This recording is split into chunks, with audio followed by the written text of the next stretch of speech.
Flex AI's output is entirely contingent on how well you can communicate with it. Like all AI platforms, you communicate and collaborate with Flex AI through a series of prompts.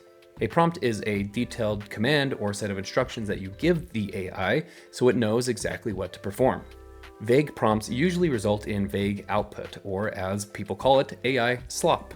On the other hand, if your prompts are more detailed, the AI output will be more accurate. And that's usually only half of the equation. Not only do you need to prompt well, but you also need to understand that prompting with AI is an iterative process.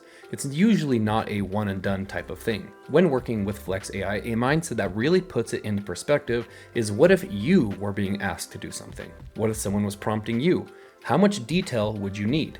If they didn't give you any detail at all, how accurate would your output be? What is the likelihood that your output would be perfect on the first try? As you know, design is an iterative process, and that goes for both humans and for Flex AI. So let's go over some prompting best practices so you can get the most out of Flex AI. Every quality prompt has 4 main ingredients, the first of which is task. Think to yourself, what do I want Flex AI to do? Next is context. What does Flex AI need to know in order to produce accurate output? Third is scope. How much should it change? Everything, just one thing, or a little bit? Defining the scope helps Flex AI know exactly what you're wanting to change. And then fourth is the format. What is the style? What is the layout? And how do you want it to look?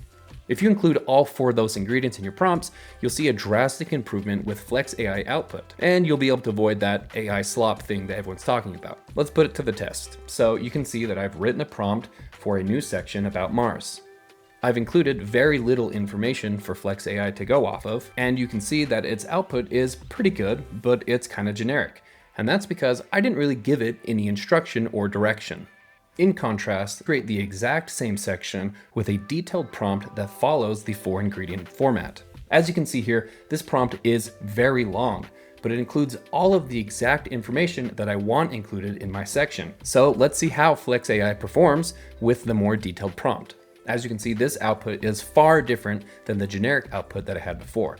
This one is specific, it is targeted, and it has the context needed to be extremely accurate. If we compare the output to the prompt, we can make sure that it has checked everything off. A white icon logo, red dune in the heading 1 text style, a quick and snappy subheader below the heading 1, and a button with the Explore Mars CTA. Something worth pointing out is I'm working on a responsive experience, so I have responsive variants set up. In my instructions, I asked Flex AI to make sure it is properly laid out across all my responsive variants. So, looking at them, you can see that the content is fully responsive, meaning I don't have to go and manually apply any sort of breakpoint override. So feel free to pause this video, look at my prompt, and then look at Flex AI's output. But you'll notice that I followed the 4 ingredients of prompt crafting. I explicitly outlined what the task was, I provided a lot of context, and I clearly outlined the scope and format of the deliverable. And from there, I can work with Flex AI to iterate and refine my design. Because as I mentioned, it's not going to be 100% perfect on the first try, because nothing really is. But if you give it a clear and concise instructional prompt, it's going to be a lot more accurate, and you're going to save a lot of time prompting back and forth. So I added just a little bit of detail to remove the border radius of my button, but now I feel like my section's good to go. So best practices for prompting with Flex AI.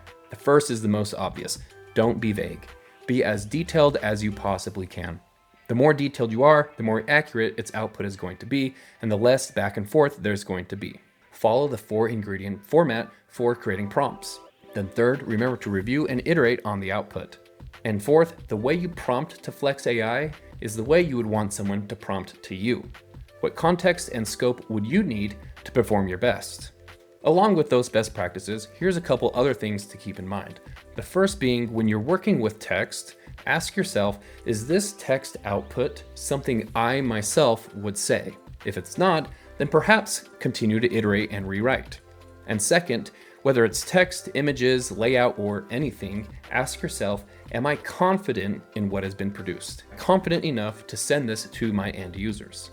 If so, great. If not, continue to iterate and refine and get it to that point where you feel like you're confident in the output. Keep those best practices and tips in mind. As you do, you'll develop a collaborative and fluid design process and experience with Flex AI.